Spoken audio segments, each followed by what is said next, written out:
Xin chào và chào mừng bạn đã trở lại với phân tích game. Hơn một tháng nay, channel đã không thể upload thêm video phân tích mới do mình phải xử lý các công việc tại công ty và thực hiện thêm các đề tài nghiên cứu khác. Đến hôm nay thì tuy là việc nghiên cứu vẫn tiếp tục, nhưng công việc cũng gọi là tạm ổn, thế nên là phân tích game đã trở lại. Trong video lần này, mình sẽ cùng các bạn phân tích một series game đã ra mắt từ lâu mà cho đến nay có lẽ đa số các bạn vẫn chưa hiểu hết về cốt truyện của nó. Đó là series kinh dị Amnesia. Phát triển và phát hành bởi Frictional Game.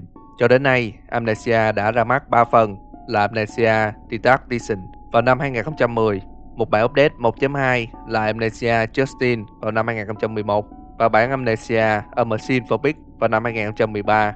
Dự kiến trò chơi sẽ ra mắt phần thứ tư là Amnesia Rebirth vào mùa thu năm 2020. Là một tựa game theo lối kinh dị giải đấu, Amnesia luôn cố gắng tạo cho người chơi những trải nghiệm thú vị. Trong game, bạn có thể tương tác với hầu hết mọi thứ và chính sự tương tác đó tạo nên vô số tình huống và khả năng cho việc giải đố.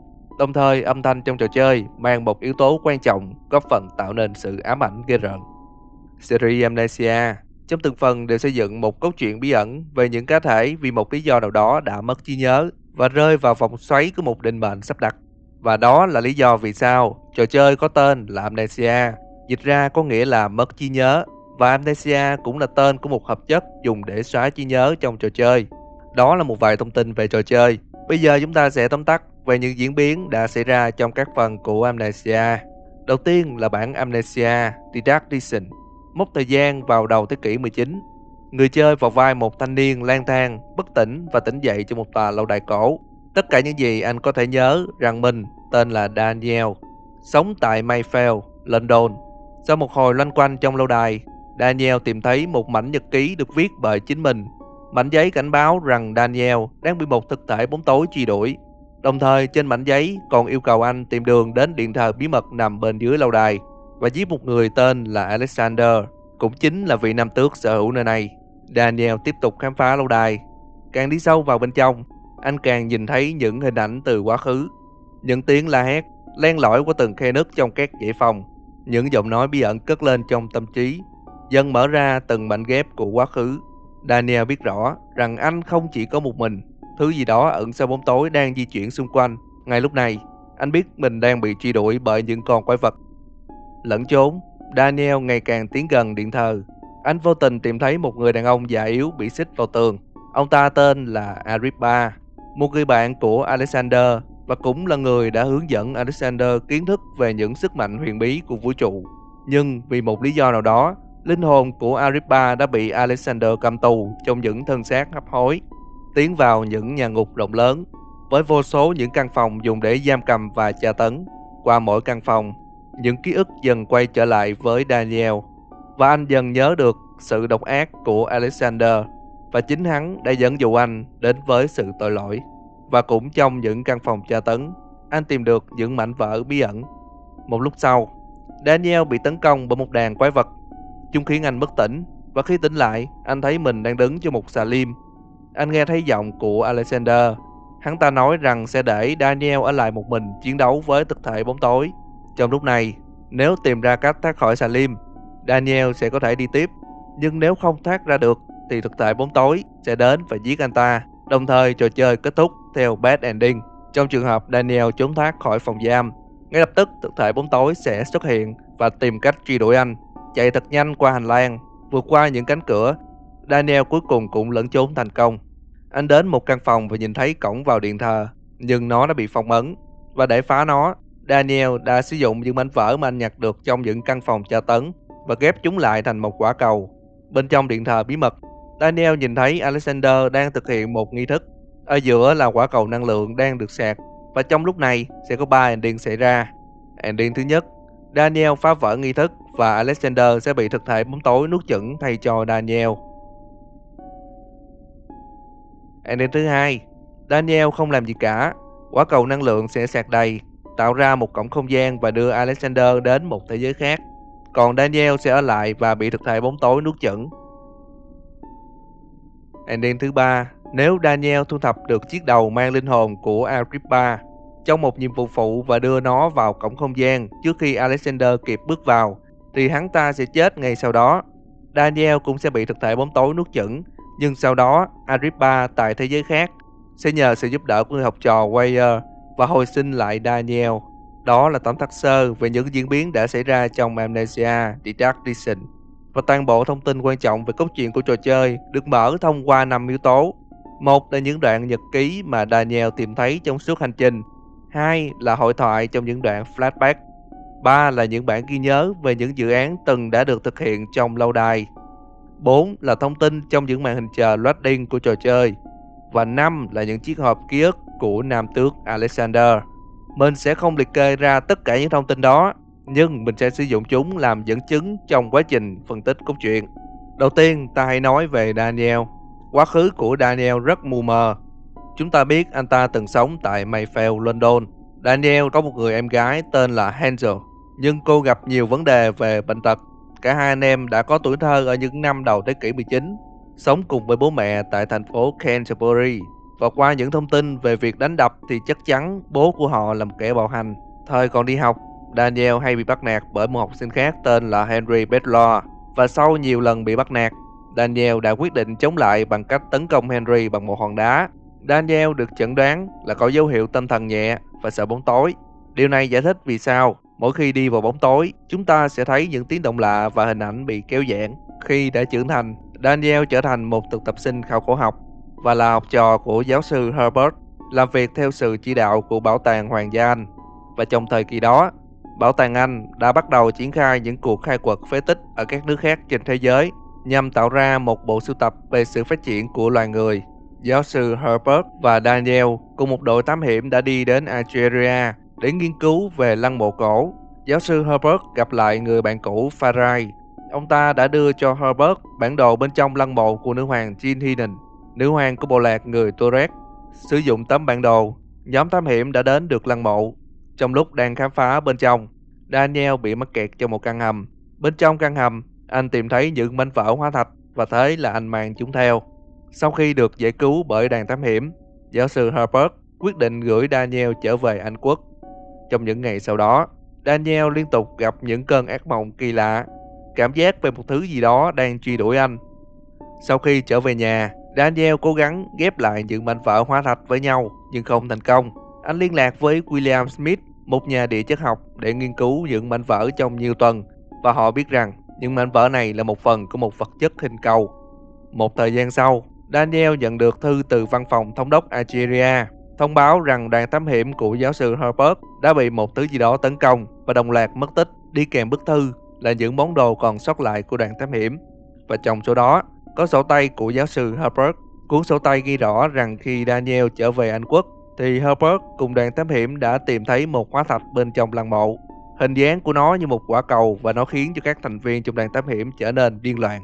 Daniel bất ngờ nhận ra rất có thể những mảnh vỡ mà anh đã nghiên cứu chính là một phần của một quả cầu khác. Điều này cũng chứng minh những cơn ác mộng mà Daniel gặp phải chính là ảnh hưởng của những mảnh vỡ. Một buổi tối, Daniel tỉnh dậy sau một cơn ác mộng. Khi bước qua bàn làm việc và nhìn vào những mảnh hóa thạch, bằng một cách nào đó, anh biết phải ghép chúng như thế nào. Và ngay tối đó, anh đã ghép thành công những mảnh vỡ thành một quả cầu. Hôm sau, Daniel đến trường đại học gặp giáo sư Taylor để tìm kiếm thông tin có liên quan đến quả cầu và vô tình biết tin nhà địa chất học William Smith, người mà anh từng nhờ giúp đỡ, đã bị giết. Sử dụng cuốn sổ tay của giáo sư Herbert, Daniel liên lạc với tất cả những người trong sổ địa chỉ, nhưng chỉ nhận được một lời hồi âm. Người đó là nam tước Alexander von Pennenberg, và ông ta ngỏ ý mời Daniel đến lâu đài của mình tại phổ quốc. Hôm sau, Daniel trở về Canterbury để thăm bác sĩ Ted, người mà ngày xưa đã từng chữa trị cho em gái của anh. Đồng thời, Daniel còn kể cho bác sĩ về những cơn ác mộng mà anh liên tục gặp phải. Vài ngày sau, Daniel nhận được tin rằng giáo sư Taylor của trường đại học và bác sĩ Ted đã bị sát hại một cách dã man. Và lúc này Daniel nhận ra rằng tất cả những người liên quan đến anh và quả cầu đều chết một cách bí ẩn. Sợ hãi trước những gì đã xảy ra, Daniel trẻ tuổi lên đường đến phổ quốc để tìm sự bảo vệ của ngài nam tước Alexander tại lâu đài Pennenberg. Alexander nói với Daniel rằng anh đã phạm một sai lầm khủng khiếp vì đã lấy cắp những mảnh vỡ hóa thạch từ lăng mộ của nữ hoàng Tin Hanen. Và giờ đây, một thực thể bóng tối sẽ truy lùng tất cả những ai cản đường để đòi lại các mảnh hóa thạch. Daniel đã cùng Alexander nghiên cứu cách điều khiển sức mạnh của quả cầu nhưng thực thể bóng tối đã tiến rất gần. Vì thế, họ đã thực hiện một kế hoạch điên rồ. Theo những nghiên cứu của Alexander, thực thể bóng tối là không thể ngăn chặn, nhưng nó có thể bị dẫn dụ bởi máu của con người. Và thế là họ bắt những tên tù nhân trong lâu đài, tra tấn và giết từng người một. Càng giết nhiều người, họ càng có nhiều thời gian để tìm cách chống lại thực thể bóng tối. Đến khi không còn tù nhân, Alexander chuyển sang bắt cóc dân làng và nói cho Daniel rằng họ là những tên tội phạm và thế là họ cũng bị giết. Cho đến một ngày, khi một bé gái chạy trốn khỏi lâu đài, Daniel đã đuổi theo và giết chết cô bé. Ngay lúc đó, Daniel nhận ra chỉ vì muốn chạy trốn khỏi con quái vật đang truy đuổi mình, anh đã trở thành quái vật truy đuổi những người khác.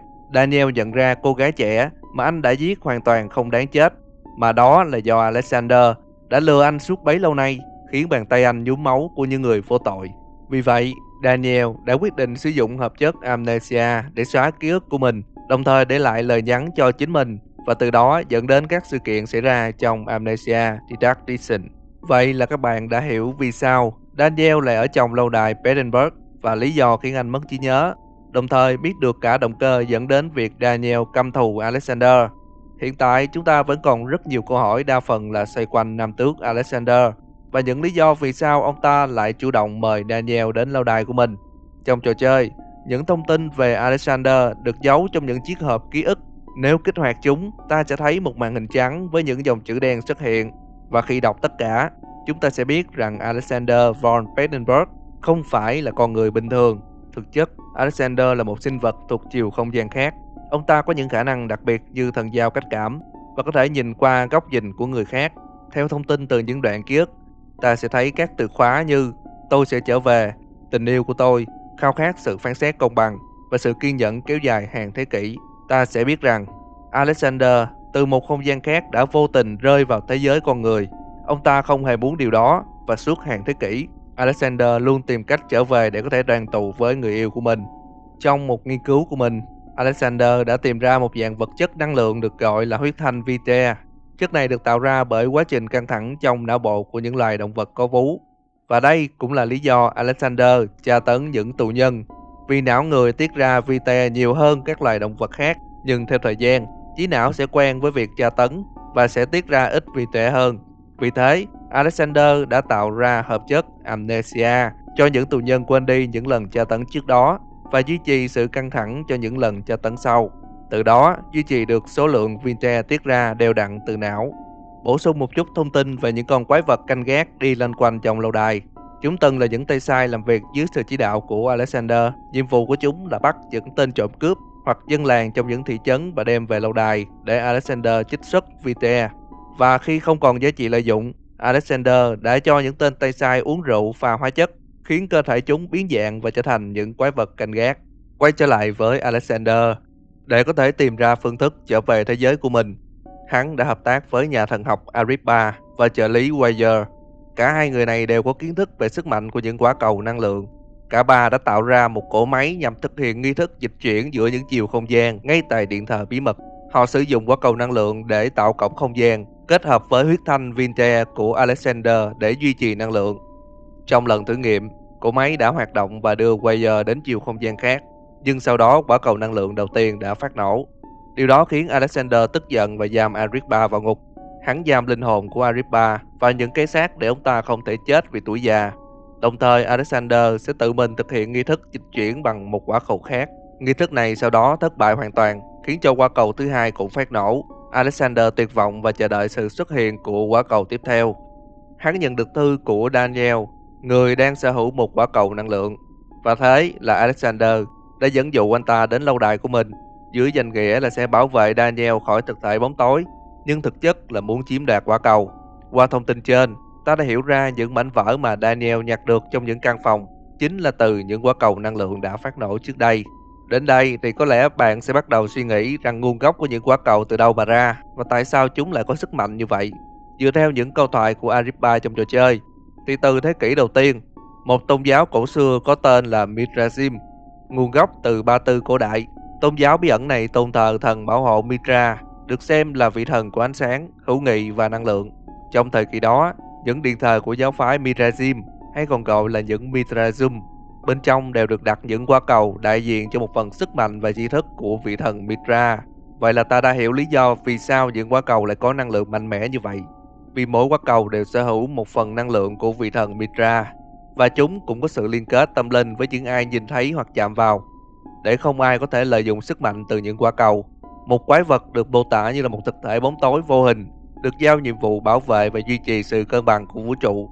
Tùy vào mức độ liên kết của các cá thể với những quả cầu mà thực thể bóng tối sẽ lựa chọn tha mạng hoặc nuốt chửng họ.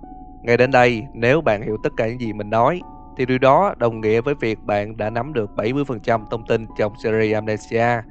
Hãy thư giãn một chút và chúng ta sẽ đến với phần tóm tắt diễn biến của bản update 1.2 mang tên Amnesia Justine.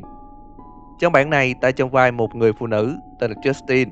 Sau khi sử dụng liều thuốc Amnesia để xóa trí nhớ chính mình, nhằm thực hiện một thí nghiệm nghiên cứu tâm lý, thông qua những thử thách được thiết lập sẵn, cô sẽ lựa chọn lại những yếu tố tâm lý cần thiết để xây dựng một cấu trúc tâm lý mới. Có 3 thử thách và chúng đều giống nhau. Justine sẽ đi vào các căn phòng. Bên trong mỗi căn phòng sẽ có một cá thể bị giam cầm và một quái nhân canh gác. Nhiệm vụ chính của Justine là sống sót thoát ra được hầm ngục bằng cách vượt qua 4 căn phòng. Và để thoát khỏi những căn phòng, Justine sẽ phải lựa chọn giữa việc cứu hoặc giết những cá thể bị giam cầm, đồng thời phải luôn giữ mạng sống của mình trước sự canh ghét của những quái nhân. Trong quá trình thoát khỏi hầm ngục, ta sẽ thấy những mảnh giấy nói về quá khứ của Justine. Cơ bản, Justine là con gái của nhà trị liệu tâm lý Monsieur. Mẹ của Justine đã mất khi cô còn rất nhỏ. Tiến sĩ Monsieur rất đam mê nghiên cứu tâm lý con người, nên từ rất nhỏ, Justine đã bị cách ly với thế giới và tham gia thực hiện rất nhiều xét nghiệm tâm thần. Những điều đó đã tạo ra những suy nghĩ lệch lạc trong Justine, và cô nghĩ rằng những kết quả xét nghiệm tâm thần chính là cách để thể hiện bản thân với cha mình. Justine ngày càng trở nên bất ổn và dần trở thành một người điên. Tệ nhất là khi cha cô đã có những hành động quấy rối tình dục với Justine, và điều đó dẫn đến việc cô giết ông ta. Sau cái chết của cha, Justine trở thành người thừa kế của gia đình. Rất nhiều năm sau đó, Justine đi theo những nghiên cứu mà cha mình để lại. Cô bắt đầu thực hiện các thí nghiệm tâm thần lên những người mà cô quen biết. Justine còn tự mình uống hợp chất Amnesia và để lại lời nhắn cho chính mình nhằm tự nghiên cứu về nỗi sợ, và những diễn biến trong trò chơi là một trong những thí nghiệm mà Justine tự tạo ra. Mình sẽ không chú trọng phân tích bản Amnesia này, nhưng mình muốn các bạn biết thêm về sự liên kết của bản này với phiên bản The Dark Edition. Theo thông tin của những lá thư trong bản Amnesia Justine, thì cha của Justine, tiến sĩ Monsieur, là bạn của giáo sư Herbert và cũng là người nhận được lá thư yêu cầu trợ giúp của Daniel. Vì vậy, ta có thể xác định những nghiên cứu tâm lý của tiến sĩ Monsieur cũng có liên quan đến sức mạnh của những quả cầu năng lượng, và đồng nghĩa với việc Justine có lẽ đã chịu ảnh hưởng bởi những quả cầu từ lúc còn nhỏ, và đến khi trưởng thành, năng lượng của quả cầu khai mở cho Justine những cái nhìn khác về vũ trụ và thôi thúc cô tìm tòi thêm những bí ẩn trong tâm lý của con người, dẫn đến toàn bộ thí nghiệm xảy ra trong hầm ngục. Bây giờ ta sẽ đến với phần 3 của series, đó là Amnesia A Machine for Pigs. Phần này cốt truyện cũng khá đơn giản, tuy dài hơn bản Justine nhưng ngắn hơn nhiều so với The Dark Edition. Trong phần này, ta sẽ trong vai một người đàn ông tên là Oswald Manders, cháu của nhân vật Daniel ở phần 1. Oswald có vợ là Lily Manders đã mất sau khi sinh hai người con là Edwin và Enoch. Tỉnh dậy trong dinh thự của chính mình và nghe thấy tiếng những đứa con đang gọi ông. Rời khỏi căn phòng và lang thang trong dinh thự để tìm con. Ngôi nhà rung chuyển dữ dội và Oswald nghe thấy âm thanh của một cỗ máy phát ra từ bên dưới ngôi nhà. Oswald cũng nhận được một cuộc gọi từ một người đàn ông bí ẩn, yêu cầu ông phải sửa chữa cỗ máy để giải thoát Edwin và Enoch đang mắc kẹt bên trong. Và toàn bộ gameplay của trò chơi là quá trình Oswald sửa chữa cỗ máy, và cốt truyện sẽ mở ra thông qua những mảnh giấy ghi chú về quá khứ của Oswald Manders và lý do dẫn đến các sự kiện trong Amnesia A Machine for Pigs. Oswald Manders sinh ra trong một gia đình thượng lưu người Anh, chủ sở hữu nhà máy chế biến thịt lớn nhất London. Thông qua những khẩu súng treo trên tường và những con thú trưng bày, thì Oswald rất có đam mê trong việc săn bắn. Sau cái chết của người vợ Lily, Oswald suy sụp và rơi vào cảnh nợ nần sau khi ông đọc được cuốn nhật ký hành trình của người chú Daniel. Oswald quyết định cùng hai người con đi đến Mexico để tìm kho báu bên trong một ngôi đền cổ của bộ lạc Aztec. Sau khi bước vào đền, Oswald nhìn thấy một quả cầu năng lượng. Khi đang chuẩn bị chạm vào nó thì quả cầu tách làm đôi và phóng ra một luồng sức mạnh, tiết lộ cho anh những điều sắp xảy ra trong tương lai. Oswald nhìn thấy một tương lai kinh hoàng, chiến tranh thế giới nổ ra suốt thế kỷ, và kinh khủng nhất là những người con của ông, chúng sẽ chết trong cuộc chiến đó. Hoảng sợ trước những gì đã nhìn thấy, Oswald ngay lập tức giết hai người con của mình để chúng không phải chịu sự đau khổ trong tương lai. Từ sự kiện đó, tâm lý của Oswald thay đổi hoàn toàn. Một nửa linh hồn của ông luôn bị những cơn ác mộng dày vò và bắt đầu căm ghét thế giới. Oswald chôn xác những người con ở sau khu vườn và nghiên cứu tìm cách ngăn chặn những tai họa sắp ập đến, và ông quyết định làm theo cách của người Aztec, đó là hiến tế người sống để ngăn chặn thảm họa, và Oswald đã tạo ra một cỗ máy để thực hiện điều đó. Một cỗ máy hiến tế. Oswald cũng tạo ra những tay sai của riêng mình. Ông dùng một hợp chất để liên kết tế bào con người với những con lợn trong nhà máy, và từ đó Manpic ra đời. Oswald sử dụng Manpic nhằm bắt cóc con người để bỏ vào cỗ máy hiến tế. Ông ta còn tổ chức những bữa tiệc và lễ hội lớn để bắt những người thuộc các tầng lớp khác nhau. Oswald dần nhận ra, sau khi quả cầu trong ngôi đền tách làm đôi, nó cũng chia linh hồn của ông thành hai. Một nửa là Oswald Mandat, người đàn ông muốn cứu thế giới khỏi chiến tranh. Nửa còn lại chính là thứ chịu trách nhiệm cho việc giết hai người con và căm ghét thế giới. Hối hận trước những gì đã làm, Oswald phá hủy cỗ máy, tự nhốt mình trong phòng ngủ, và một cơn sốt ập đến ngay sau đó. Và khi ông tỉnh dậy, chính là lúc sự kiện trong The Machine for Big diễn ra. Mình muốn các bạn biết thêm một chi tiết, rằng khi Oswald tự nhốt mình trong phòng ngủ, thì cơn sốt ngay sau đó chính là sự chuyển hóa phần linh hồn độc ác của Oswald vào cỗ máy hiến tế, tạo ra một cá thể tên là The Engineer. Và đây cũng chính là giọng nói yêu cầu Oswald sửa chữa cỗ máy. Cơn sốt cũng khiến cho Oswald dường như không nhớ gì về cái chết của con mình hay những sự kiện đã xảy ra trong quá khứ. Trong đoạn kết, Oswald đã nhớ lại tất cả và nhận ra nếu ông còn sống thì linh hồn độc ác, The Engineer, sẽ vẫn tiếp tục ám ảnh và lôi kéo ông thực hiện việc làm hại những người vô tội. Oswald hiểu rằng cho dù ông có làm tất cả mọi thứ, cũng không thể khiến Edwin và Enoch sống lại. Sự lui tàn của thế giới không phụ thuộc vào ông, mà nằm trong tay những người của thế kỷ mới. Và thế là Oswald đã ngồi vào cỗ máy và tự hiến tế chính mình, giải thoát ông khỏi sự đau khổ và chấm dứt sự kinh hoàng mà cỗ máy hiến tế đã gây ra. Và đó là những phân tích và giả thuyết của Phân tích Game cho cốt truyện trong toàn bộ series Amnesia. Nếu có gì không hợp lý hoặc sai sót, các bạn hãy comment bên dưới nha. Và hãy nhớ, những gì mình nói trong video chỉ là giả thuyết thôi. Đừng quên để lại một like, share và theo dõi Phân tích Game. Mình là Zino và chúng ta sẽ gặp lại nhau ở video sau nha.